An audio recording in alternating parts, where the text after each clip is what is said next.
Mutual inductance. अच्छा, तो mutual inductance में होता क्या है, देखो दो कॉइल होगा ना, सेल्फ इंडक्टेंस में एक कॉइल होता है, तो इधर क्या होगा, दो कॉइल होगा। तो देखो इसमें क्या है, प्राइमरी कॉइल किसको बोलते हैं, जहाँ पर वोल्टेज सोर्स कनेक्टेड होता है उसको हम लोग क्या बोलते हैं, प्राइमरी कॉइल। जहाँ पर वोल्टेज सोर्स कनेक्टेड नहीं होता है, जहाँ पर इंड्यूस होगा ईएमएफ, उसको बोलते हैं सेकेंडरी कॉइल। अच्छा, तो देखो ये मेरा प्राइमरी कॉइल में क्या होगा, देखो मैं अभी करंट फ्लो करा रहा हूँ, मैं अभी क्या कर रहा हूँ, वोल्टेज सोर्स को चेंज कर रहा हूँ, तो करंट चेंज होगा। करंट अगर चेंज होगा तो मेरा मैग्नेटिक फील्ड चेंज होगा। क्या ये फील्ड सिर्फ यहीं पर होगा, नहीं, ये पूरा चारों तरफ क्या होगा, स्प्रेड हो जाएगा। उसी वो जो स्प्रेड के एरिया में मैं और एक कॉइल रख रहा हूँ, इधर एक गैल्वेनोमीटर लगा हुआ है। अच्छा, तो जब इधर करंट चेंज होगा, है ना, तो ये जो फ्लक्स ये जाके इधर भी लिंक हुआ है। अगर इस अच्छा फ्लक्स है क्या, मैग्नेटिक फील्ड लाइन अगर और एक कॉइल में जाके लिंक हो रहा है या उसी कॉइल में अगर लिंक हो रहा है, उसको ही बोलते हैं क्या, फ्लक्स। मतलब ये जो मैग्नेटिक फील्ड है, ये जो कॉइल का जो क्रॉस सेक्शनल एरिया है ना, वहां पर अगर वो 90 डिग्री में पास करेगा ना, जो मैग्नेटिक फील्ड 90 डिग्री में पास करेगा, उसी लाइन को ही फ्लक्स बोलेंगे। फ्लक्स कोई अलग चीज नहीं है, फ्लक्स मैग्नेटिक लाइन्स ही है। जो लाइन्स इस कॉइल को 90 डिग्री में पास करेगा उसी को ही फ्लक्स बोलेंगे। तो फ्लक्स इधर भी चेंज हो रहा है, तो ये पूरा चारों तरफ स्प्रेड हुआ है, वो इधर भी चेंज हो रहा होगा। तो इधर जो फ्लक्स चेंज हो रहा है, तो इसीलिए क्या आएगा कि एक ईएमएफ आएगा, है ना, ईएमएफ आएगा। ईएमएफ आएगा तो इधर करंट फ्लो होना चालू होगा। इसका मतलब इधर सोर्स नहीं है, अरे इधर कोई वोल्टेज सोर्स नहीं, लेकिन इधर करंट, इधर मैं वोल्टेज को चेंज किया, करंट चेंज हुआ, इधर मेरा फील्ड चेंज हुआ, ये फील्ड इधर लिंक होकर फील्ड चेंज हुआ, इधर फील्ड चेंज होने के वजह से जो ईएमएफ आया, समझ पा रहे हो। तो ये जो प्रोसेस को हम लोग मतलब क्या बोलेंगे, म्यूचुअल इंडक्शन, इसके लिए इधर इंड्यूस हुआ। तो ये इधर जो करंट फ्लो होगा, है ना, या इधर जो फ्लक्स जनरेट हुआ, ये किसके ऊपर डिपेंड कर रहा है, I1 के ऊपर डिपेंड कर रहा है। I1 जितना बढ़ेगा, जितना चेंजेस होके बढ़ेगा, उतना ही मैग्नेटिक फील्ड चेंजेस होके बढ़ेगा, उतना इधर फ्लक्स बढ़ेगा, उतना इधर ईएमएफ प्रोड्यूस होगा। समझ पा रहे हो। तो इधर जो I1 अगर बढ़ेगा तो ये मेरा B1, इसमें जो magnetic field of primary circuit बढ़ेगा, तो ये इसमें लिंक होकर ये भी बढ़ेगा। तो किसके ऊपर डिपेंड कर रहा है, I1 के ऊपर डिपेंड कर रहा है। अच्छा, तो N2 मतलब कितना नंबर ऑफ टर्न्स है, N2 ∅2 लिख पाया ये। अच्छा, अब देखो N2 ∅2। अच्छा इधर देखो सिंबलिकली ये थोड़ा कंफ्यूजिंग है। अच्छा, किसके लिए आया है इधर, ये में इसके लिए आया, ड्यू टू दिस, या एनसीईआरटी में मतलब ये और एक वर्ड ये वो लोग यूज कर रहे हैं, mutual induction of two with respect to one के लिए इधर प्रोड्यूस हो रहा है। तो M21 होगा, 1 2 नहीं, ये कंफ्यूजिंग होता है, तो 1 2 या 2 1। हाँ, mutual inductance of two due to one के लिए एक जो है 1 इंटू I1। समझ में आया, ये कांस्टेंट है। अच्छा, तो ये क्या है, कांस्टेंट है। ये दोनों को हम लोग एक ही सिंबल में मानेंगे, उसको M ही मानते हैं, ठीक है। हाँ, ये सेम होगा क्यों, अगर इसको फ्लिप कर दो ना, इसको फ्लिप कर दो, अब ये 2 हो जाएगा, ये 1 हो जाएगा, उसमें क्या, समझ पा रहे हो ना, नंबर ऑफ टर्न सब कुछ सेम है, तो ये भी सेम आएगा। समझ पा रहे हो, ये कांस्टेंट टर्म है ना। अच्छा, तो ये क्या होगा, ये मेरा क्या है, म्यूचुअल इंडक्टेंस होगा, है ना। अच्छा, तो ये M है, देखो प्रोपोर्शनलिटी साइन हट के आया है ना, कोएफिशिएंट ऑफ म्यूचुअल इंडक्टेंस बोलते हैं इसको, तो 2 1। अच्छा, तो ये किसके ऊपर डिपेंड करेगा, अब थोड़ी देर मतलब देखेंगे। इसका फॉर्मूला ये है, लेकिन वो करंट के ऊपर डिपेंड नहीं करता है, ये करंट के ऊपर डिपेंड नहीं करता, ये किसके ऊपर डिपेंड करता है, नंबर ऑफ टर्न्स, है ना, shape size of the coil, distance between the coil, ये दोनों के बीच में कितना डिस्टेंस है, और क्या है, मीडियम ऑफ द कॉइल। अच्छा, अब देखो तो E2, इसमें EMF किस लिए आएगा, जब किस लिए आएगा, देखो -d∅dt होगा। अब ये जो फाई कहाँ से आ रहा है, यहाँ से आ रहा है, ये रिलेशन को देखो पुट कर दिया, समझ में आया, बात समझ में आया, बोलो, ये बोलो। अच्छा, नेक्स्ट लिखो। अच्छा, तो देखो, तो नेक्स्ट टॉपिक क्या है, mutual inductance of two coaxial solenoid. अच्छा, तो क्या है, देखो, है ना, 2 सोलेनॉइड एक साथ है ना। तो देखो, तो 1 में मैं क्या कर रहा हूँ, करंट को फ्लो करा रहा हूँ, तो जहाँ पर करंट इनिशियली फ्लो होगा उसको क्या बोलते हैं, प्राइमरी सर्क्यूट। तो ये मेरा क्या होगा, प्राइमरी सर्क्यूट, ये क्या होगा, सेकेंडरी सर्क्यूट। देखो सेकेंडरी लिखा गया, ब्लू वाला सब क्या है, सेकेंडरी सर्क्यूट। अच्छा, तो क्या होगा बोलो, तो इसमें क्या होगा, देखो ये करंट ऐसे फ्लो रहा है, ऐसे जा रहा है ना, ऐसे, तो मैग्नेटिक फील्ड ऐसे फ्लो होता है, ऐसे, करंट ऐसे, तो मैग्नेटिक फील्ड ऐसे जा रहा है। अच्छा, तो क्या होगा सोलेनॉइड का magnetic field mu naught N1 I1, क्योंकि पहला में ही तो करंट फ्लो हो रहा था। ये मेरा क्या है, magnetic field of the solenoid, उसका फॉर्मूला है। तो N1 क्या होगा, number of turns per unit length, लिखा हूँ, इसको पुट किया हूँ इसमें लेके। अच्छा अब देखो फ्लक्स किस में है, जनरेट होगा 2 में, है ना। सेकेंडरी में जाकर अभी फ्लक्स का लिंक होना चालू हो जाएगा। फ्लक्स अगर मैं इधर फिर करंट को चेंज करूंगा फिर से उधर भी ईएमएफ जनरेट होना चालू हो जाएगा। लेकिन हम अभी मतलब क्या करेंगे, फ्लक्स को लेके थोड़ा हम लोग थोड़ा डिराइव कर रहे हैं। तो देखो, तो इधर मेरा जो क्या होगा, मैग्नेटिक फील्ड चेंज होगा 1 में, वो जाके 2 में लिंक होगा, फ्लक्स लिंक होगा, है ना। तो देखो, तो φ2 क्या होगा, N2, 2 का number of turns, BA cos थीटा, φ2 N2, B क्या है, ये B है, इसको लेके मैं पुट कर रहा हूँ, A cos theta. cos theta किसके किसके बीच में एंगल है, B और A के बीच में एंगल है। B इस तरफ है, A भी इस तरफ है, कितना डिग्री एंगल है, 0 डिग्री, इसीलिए cos 0 इधर 1 हो रहा है। और इसको मैं फिर से लिखा हूँ, है ना। अब देखो φ2 by I1 क्या होता है, φ2 by I1 देखो, अभी मैं पढ़ाया था, क्या पढ़ाया था बोलो, φ2 किसके साथ डायरेक्टली प्रोपोर्शनल होगा, I1 के साथ। अब φ2 इज इक्वल टू क्या लिखा था, M21, mutual inductance of 2 due to 1, एक के लिए 2 में जो चेंजेस हो रहा है। तो φ2 by I1 क्या था, देखो M21, और उसी को ही मैं M ही माना था, तो ये क्या है एक्चुअली M है, φ2 by I1, flux change in 2 due to 1, है ना। ये अगर ये वैक्यूम मीडियम नहीं, अगर इसके अंदर वैक्यूम है तो इधर म्यू नॉट रहेगा, अगर और कुछ होगा तो, और कुछ मेटेरियल मीडियम आ गया तो म्यू क्या है, mu naught mu R, mu naught into mu R, ये म्यू क्या है, mu naught into mu R, relative permeability. समझ में आया ये वाला। अच्छा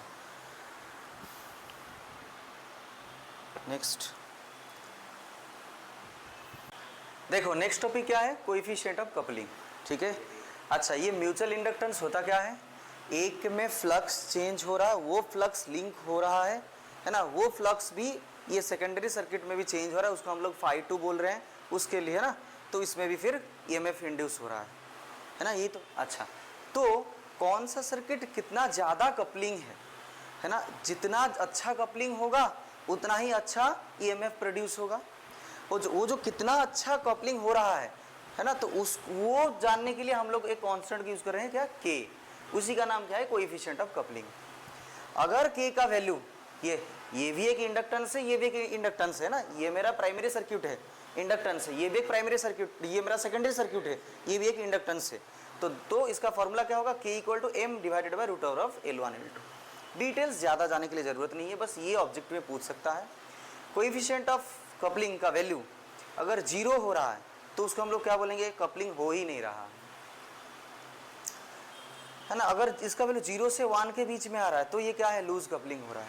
अगर K का वैल्यू 1 हुआ तब ये क्या होगा, मैक्सिमम कपलिंग होगा। अगर मैक्सिमम कपलिंग हुआ तो इसका मतलब क्या है, इसका मतलब ये जो 1 में जितना भी फ्लक्स लिंक हो रहा है ना, तो टोटल इधर लिंक हो रहा है। समझ पा रहे हो। हाँ, लूज कपलिंग मतलब क्या है, ठीक से जो फ्लक्स लिंक होना उतना नहीं हो पा रहा है। समझ पा रहे हो। और इधर क्या है, कपलिंग ही नहीं है, शायद ज़्यादा एयर गैप आ गया, शायद इसका मतलब क्या है, कपलिंग ही नहीं हो रहा है। समझ पाए। हाँ, अगर एयर गैप ज़्यादा हो जाएगा तो समझ पाए। या मैं इसका जो प्लेसमेंट है ना, मैं इसको ऐसे टेढ़ा कर दिया, ऐसे दूर में ले लिया, है ना। हाँ, तो अच्छा, मैक्सिमम कपलिंग मतलब क्या है, इसको ऊपर इसको जो मतलब दे दिया हूँ। अब जो नेक्स्ट में ये जो प्रीवियस में जो मतलब कराया, एक सोलेनॉइड था उसके ऊपर ही और एक सोलेनॉइड को मैं क्या कर रहा हूँ, वो अब मतलब कर दिया हूँ, है ना। हाँ ठीक है, यही था। अच्छा सुनो, एसी जनरेटर, हाँ, तो देखो ये क्या है, एक जनरेटर का सेटअप है। देखो क्या हो रहा है, मैग्नेटिक फील्ड लाइंस पास कर रहा है, ठीक है। ये जो देख रहे हो ना, इसको बोलते हैं आर्मेचर कॉइल, ये कॉपर में बना होता है, ठीक है। मैग्नेटिक फील्ड देखो पास कर रहा है, ठीक है। हाँ, तो देखो मतलब होता क्या है, सेम प्रिंसिपल है, मैग्नेटिक फील्ड पास करेगा, है ना। इसको मैं क्या करूँगा बोलो, मैग्नेटिक फील्ड के अंदर अगर एक कॉपर कॉइल है है ना। तो क्या करेगा ये, फ्लक्स चेंज होगा, फ्लक्स चेंज होने से क्या होगा, करंट फ्लक्स चेंज होने से क्या होगा, ईएमएफ इंड्यूस होगा, ईएमएफ इंड्यूस होने से करंट फ्लो होगा। और करंट कैसे फ्लो होगा, करंट कैसे फ्लो होता है, ऐसे फ्लो होगा जो उसके इफेक्ट को वो अपोज करे। इसीलिए हमको क्या करना पड़ रहा है, इसीलिए हमको क्या करना पड़ रहा है, एक ये है जो क्या डीजल या पेट्रोल लेके उसमें दे के फिर मुझे स्टार्ट करना पड़ता है एसी जनरेटर को। क्या बोल रहा हूँ, समझ पा रहे हो। एसी जनरेटर में क्या होता क्या है, सुनो। एसी जनरेटर का प्रिंसिपल क्या है, इलेक्ट्रोमैग्नेटिक इंडक्शन में काम करता है। क्या है इलेक्ट्रोमैग्नेटिक इंडक्शन, मुझे अगर मैं इधर अगर करंट में फ्लो करा रहा हूँ, है ना, अगर करंट चेंज हो रहा है तो क्या होगा, फ्लक्स प्रोड्यूस होगा, है ना। फ्लक्स प्रोड्यूस होगा तो एक बार ना लिख लो तो 1 2 3 4 करके फिर बोल रहा हूँ, लिखो लिखो लिखो लिख लो।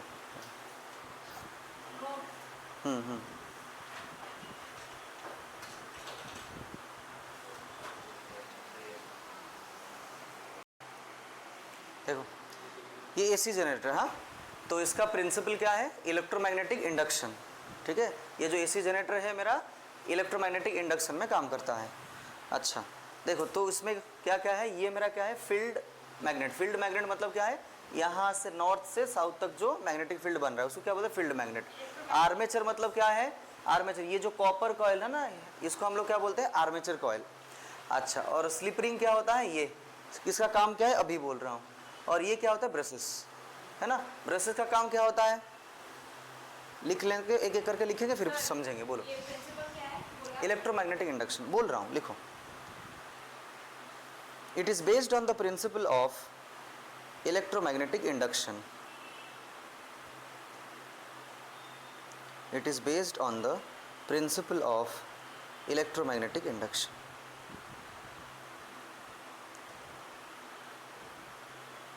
पहला पॉइंट लिखो फील्ड मैग्नेट, पहला पॉइंट लिखो field magnet.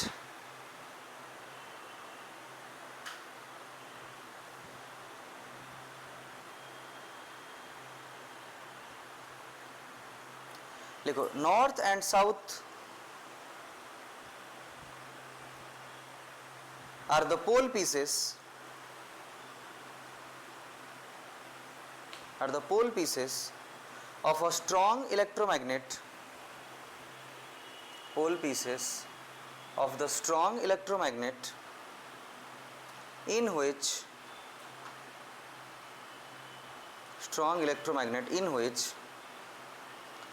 the armature coil is rotated.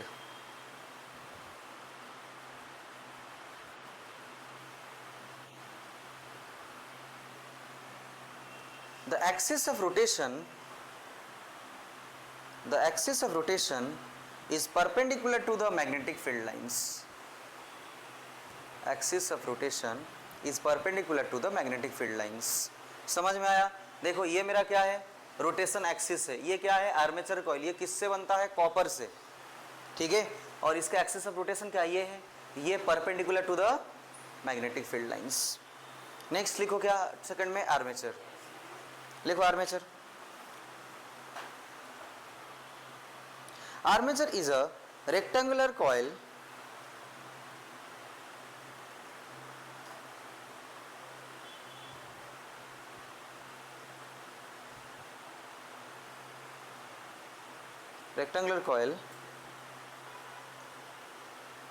consisting of large number of turns,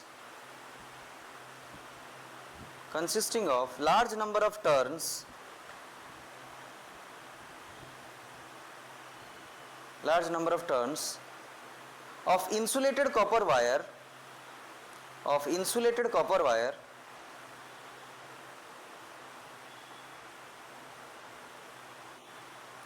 wounded over a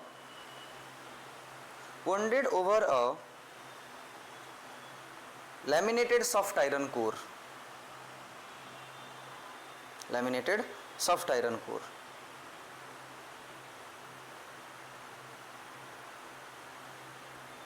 next क्या है, slip ring.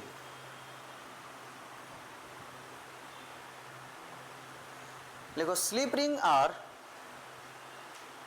hollow metallic rings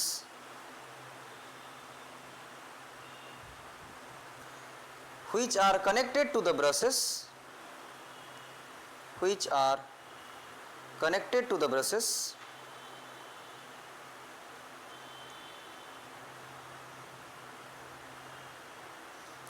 and used to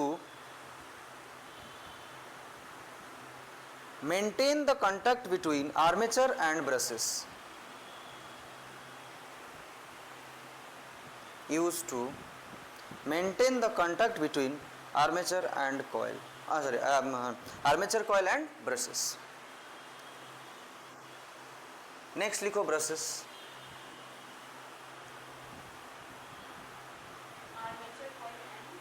Brushes. Next heading है 4 number part, लिखो brushes. Are the flexible, लिखो brushes are the flexible graphite contacts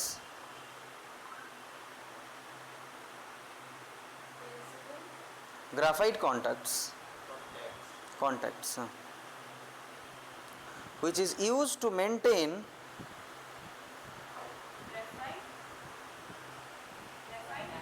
contacts used to maintain the contact between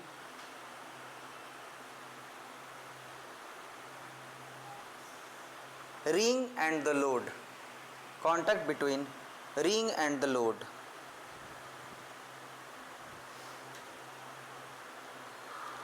It is used to pass,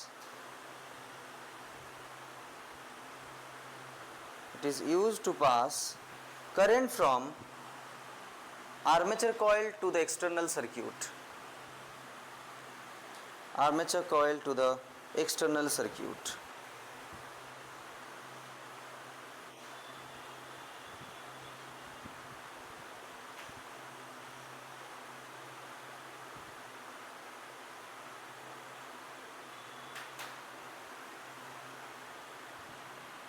अच्छा, अब सुनो,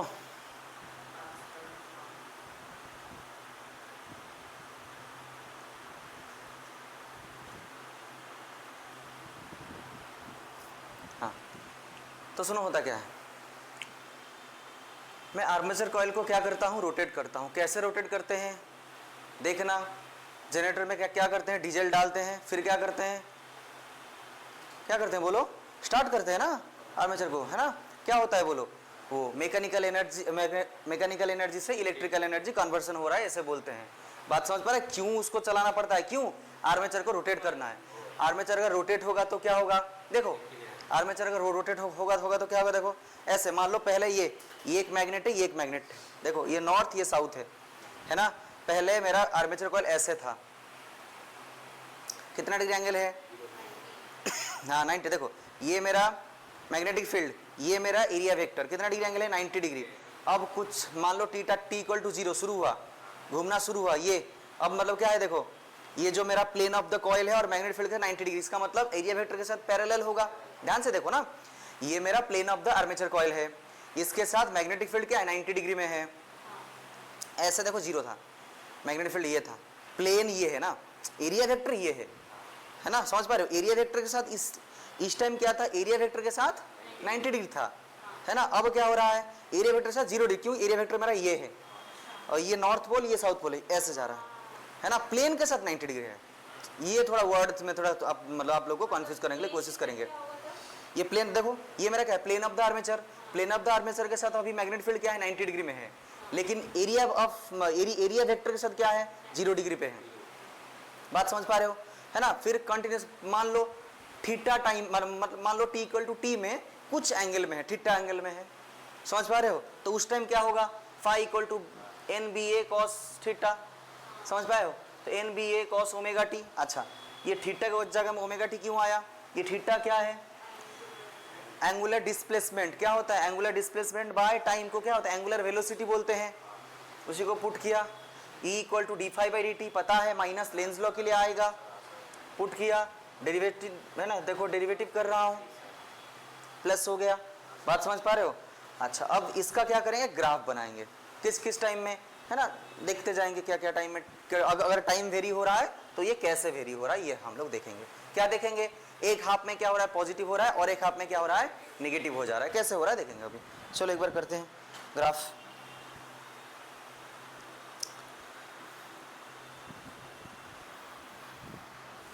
ठीक है, ये इसको हटा रहा हूँ।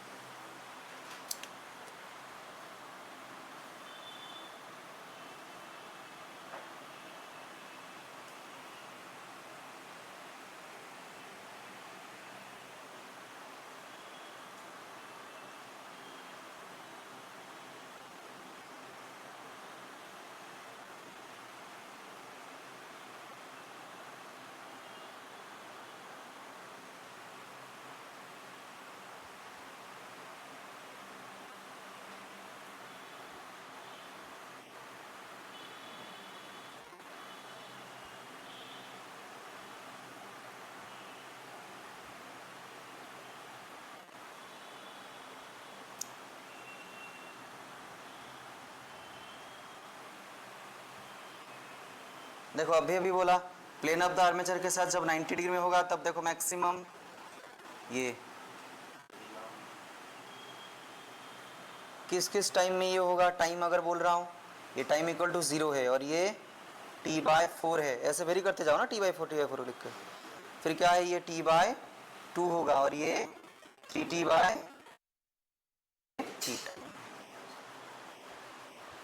पर इसी से ही हम लोग का क्या शुरू होता है, AC शुरू होता है। ये देखो AC बना,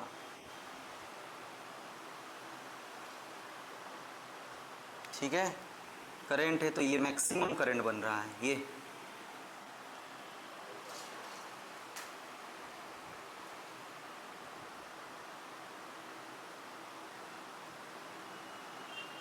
ध्यान से समझो, इसमें मतलब क्या हो रहा है बोलो, 90 डिग्री है ना, ये ऐसे घूम के इसका जो प्लेन है आके 90 डिग्री हो रहा है, फिर ऐसे हो रहा है ना